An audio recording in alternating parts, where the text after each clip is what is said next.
Assalamualaikum warahmatullahi wabarakatuh. Halo semuanya. Sebelumnya izin memperkenalkan diri. Nama aku Yeni Dunisa dengan NIM 2312418 dari Universitas UIN Sultan Maulana Hasanuddin Banten dari Fakultas Tarbiyah dan Keguruan dengan Prodi Pendidikan Madrasah Ibtidaiyah. Akan memenuhi tugas mata kuliah sejarah peradaban Islam yang sedikit menceritakan tentang Imam Ibnu Majah. Sebelumnya ada yang udah tahu siapa sih nama lengkap Ibnu Majah? Dari mana asal Ibnu Majah? Apa sih karya terbesar Ibnu Majah? Berapa jumlah hadis yang telah diriwayatkan oleh Ibnu Majah? Apa yang dikatakan Ibnu Majah tentang pentingnya mengikuti sunnah Rasulullah SAW? Gak perlu lama-lama, yuk mari simak videonya sampai selesai. Let's go! Abu Abdullah Muhammad bin Yazid Arabi bin Mazah Al-Qazwini Al-Hafiz atau yang lebih dikenal dengan Ibnu Majah dengan kauniyah Abu Abdullah.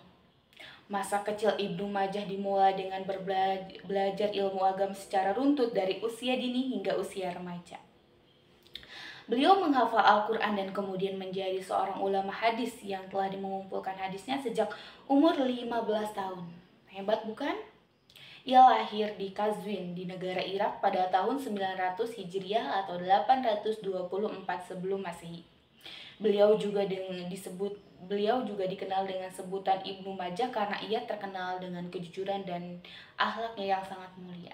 Ia belajar hadis kepada salah seorang ulama atau gurunya yang bernama Ali Ibnu Muhammad Al-Tasafi.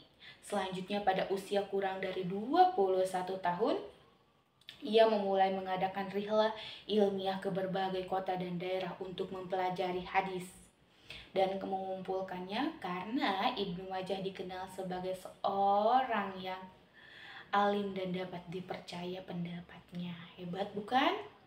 Dapat dijadikan hujah karena ia banyak menghafal hadis-hadis Rasulullah Shallallahu Alaihi Wasallam. Daerah mana saja sih yang sudah didatangi Imam Ibnu Majah? Di antaranya ada Rai, Bashrah, Kufah, Baghdad, Syam, Mesir, Hijaz, dan di sanalah ia bertemu dengan ulama-ulama besar hadis seperti Abu Bakar Ibnu Abi Shibah dan sejumlah sahabat Imam Malik dan Lais. Dengan rihlah ilmiah itu, Ibnu Majah dapat menghimpun dan meriwayatkan hadis-hadis dari beberapa ulama. Ada siapa saja di antaranya Abu Bakar Ibnu Abi Shibah, Muhammad Ibnu Abdul bin Numair, Hisham Ibnu Ammar, Muhammad Ibnu Rahm, Ahmad Ibnu Al-Azhar, Ibnu Adam, dan sebagainya. Masih banyak lagi teman-teman. Kemudian hadis-hadis itu direwayatkan oleh para ulama juga, di antaranya ada siapa? Ada Muhammad Ibnu Isya Al-Abhari, Abu Al-Hasan Al-Khatan, dan masih banyak lagi. Oke, baik, yang selanjutnya kitab Sunan Ibnu Majah dan sistematika. Secara jilid tentunya kitab ini akan berbeda-beda sesuai dengan terbitnya masing-masing.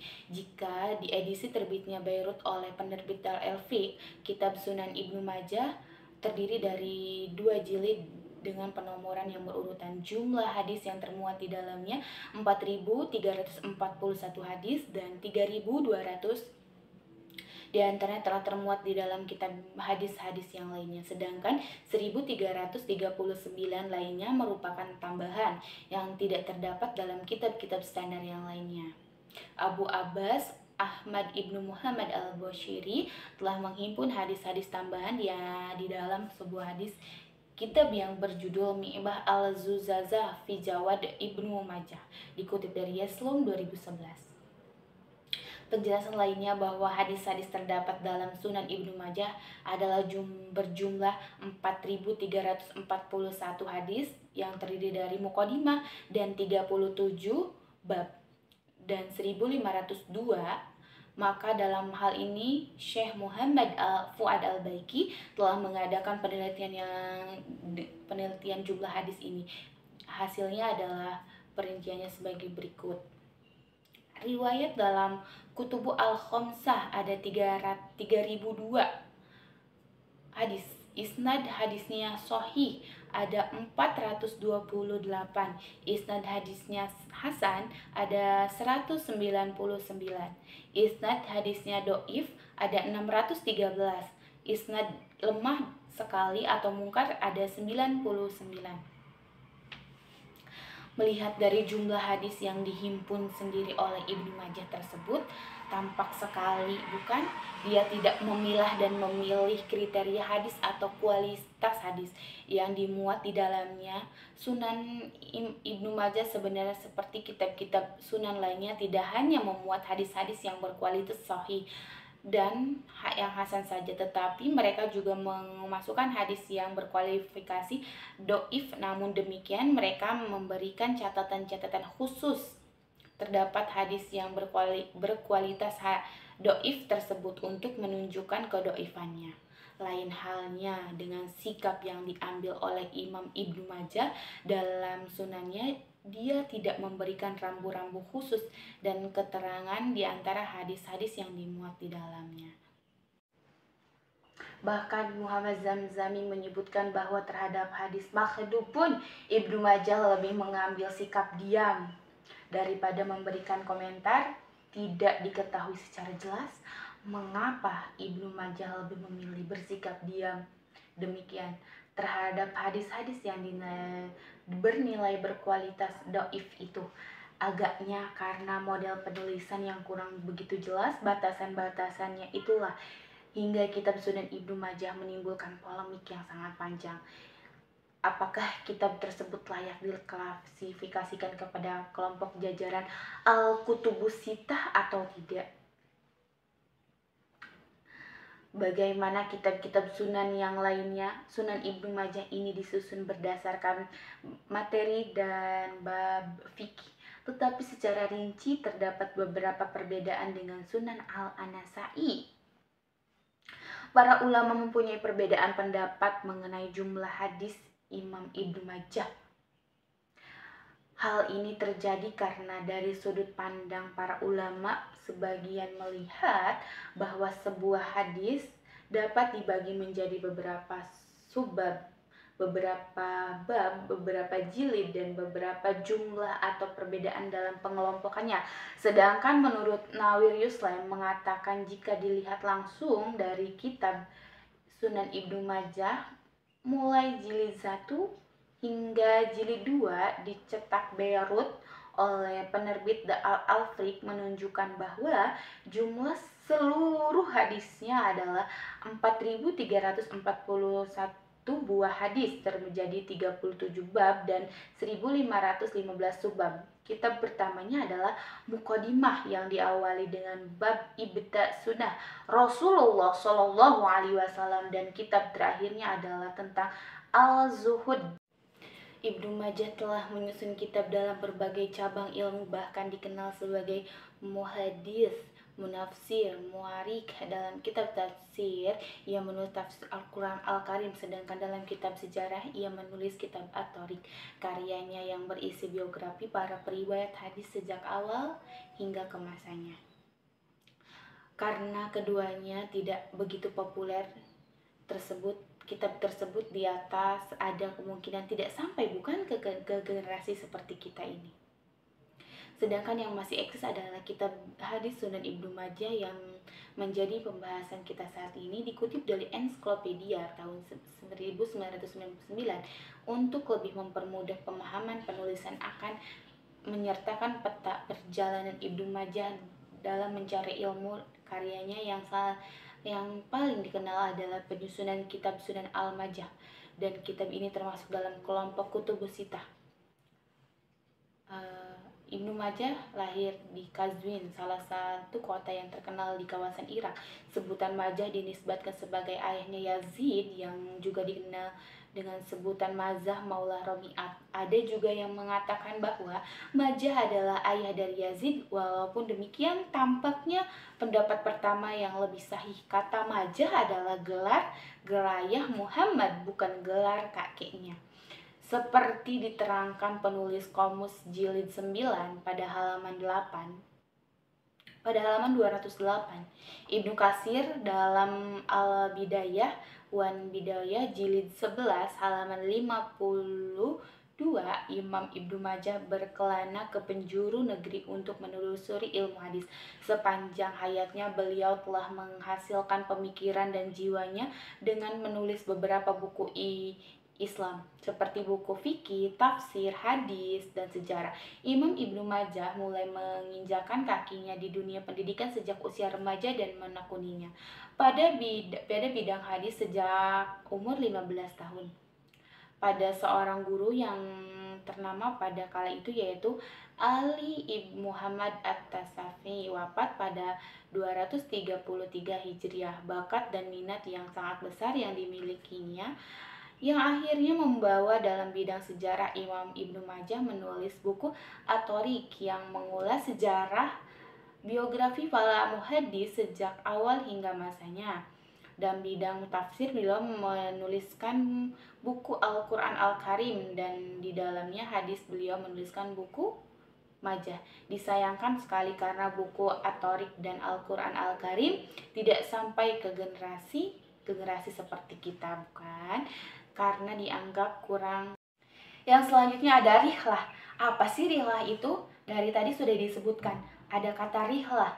Rihlah adalah sebuah istilah dalam bahasa Arab yang berarti perjalanan atau penjelajahan dalam konteks Islam. Rihlah memiliki makna khusus yang berbeda dengan safar dan merantau. Rihlah adalah perjalanan yang sangat panjang yang dilakukan untuk mencari ilmu, tentunya ilmu agama, pencerahan spiritual, dan pertukaran budaya. Tujuan rihlah adalah untuk menuntut ilmu agama, mengumpulkan hadis, dan mengunjungi situs-situs keagamaan yang sangat penting. Rihlah juga berupa perjalanan dalam rangka penelitian, tetapi tujuannya lebih spesifik pada pencarian ilmu agama dan pencerahan spiritual. Dalam Islam, rihlah dipandang sebagian penting dari pendidikan dan pertumbuhan pribadi. Banyaknya mahasiswa dan sarjana muslim yang melakukan rihlah atau perjalanan menjelajah mencari ilmu, tentunya ilmu agama, pencerahan spiritual, dan pertukaran budaya. Rihlah juga dapat membantu para penelitinya untuk mengagumi kebesaran Allah Subhanahu wa Ta'ala dan memperdalam pemahaman iman Islam mereka. Tentunya dengan Ibnu Majah dulu, Ibnu Majah meneliti atau jalan ahli ilmu pada zaman tersebut, yaitu mengadakan rihlah dalam rangka menuntut ilmu. Maka beliau pun keluar meninggalkan negerinya untuk mendengar hadis dan menghafal ilmu. Berkeliling mengitari negeri-negeri Islam yang menyimpan mutiara hadis, bakat dan minatnya di bidang hadis makin besar. Hal inilah yang menjadi Ibnu Majah berkelana ke beberapa daerah atau negeri di luar negeri guna mencari, mengumpulkan, dan menulis hadis. Puluhan negara atau daerah yang ia kunjungi antara lain ada Nalabur, Baghdad, Kufa, Washid, Basra, Hizaz, Mekah, Madinah, Syam, Damaskus, Hims, dan Mesir. Sesungguhnya masih banyak lagi negara-negara atau negeri-negeri yang dikunjungi Ibnu Majah untuk merihlah atau perjalanan mencari ilmunya atau menjelajah untuk mencari ilmunya. Guru-guru Ibnu Majah setelah berkelana ke seluruh dunia atau ke seluruh negeri-negeri Islam, Ibnu Majah sama dengan ulama-ulama pengumpul hadis lainnya, beliau mempunyai guru yang sangat-sangat banyak sekali. Di antaranya guru beliau adalah Ali ibnu Muhammad At-Tasawufi, Jabarah bin Al-Mughalis, Musaba'ah bin Abdullah Al-Zubair, Subaid bin Sa'ad, Abdullah bin Muawiyah Al-Jumahi, Muhammad bin Rahim, Ibrahim bin Muzair Al-Hazami, Muhammad bin Abdullah bin Numair, Abu Bakar bin Abi Shibah, Hisham Abi Ammar, Abu Sya'ad Al-Hisham. Dan tentunya Ibnu Majah juga mempunyai banyak sekali murid.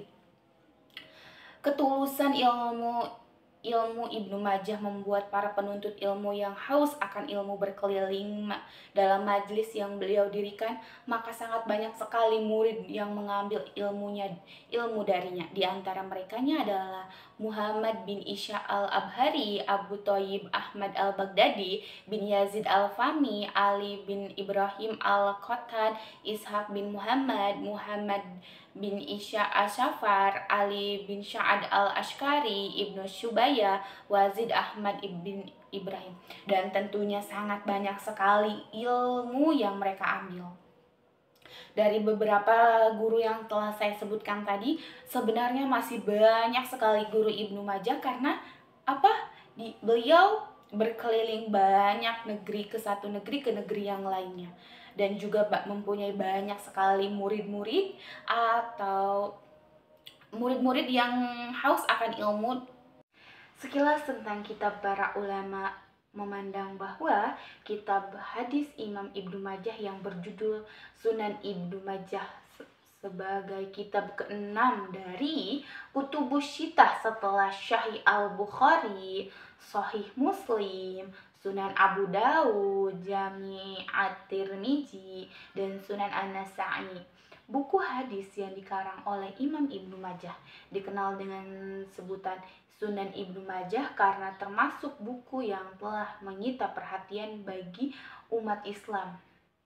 Sehingga Abu Al-Hasan Muhammad Shadiq bin Abdul Al-Hadi As-Sahad Al-Sadi pun mendedikasikan pemikirannya untuk mensyarah buku ini, yang kemudian akhirnya ditalik oleh Fuad Abu Al-Baqi. Ini memiliki keistimewaan yang patut diberikan aplaus berkat kegigihan Imam Ibnu Majah dalam menciptakan karya yang terbaik dan bermanfaat bagi umat muslim sedunia.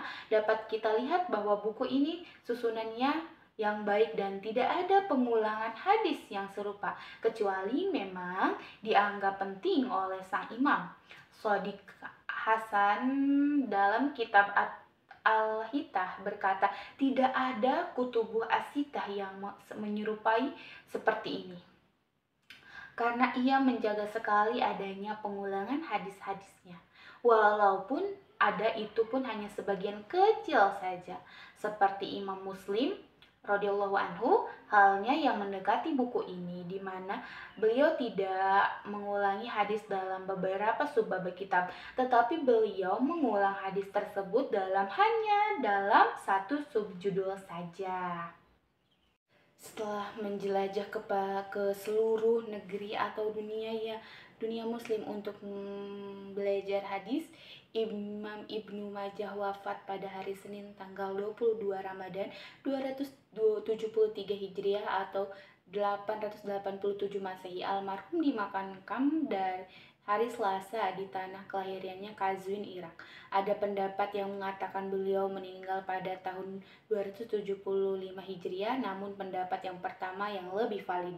Walaupun beliau sudah lama sampai finish perjalanan hidupnya, namun hingga saat ini beliau tetap dikenang dan disanjung oleh seluruh umat Islam di dunia.